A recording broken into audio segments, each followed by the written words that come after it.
நன்றாக பார்த்து கொள்ளுங்கள். காலிகட் கல்கட்டா காளி வீர காளியாகும், சக்தி காளியாகும்.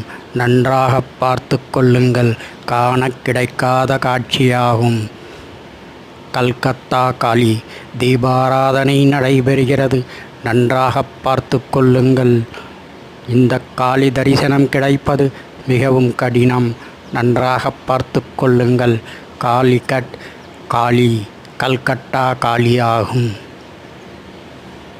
இங்கு தசரதா வெகு சிறப்பாக நடைபெறும்.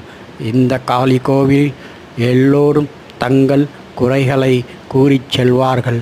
அதேபோல் நீங்களும் உங்கள் குறைகளை இதன் மூலம் தெரிவித்து கொள்ளுங்கள். உங்கள் குறைகளை தீர்ப்பால். நன்றாக தரிசித்து கொள்ளுங்கள்.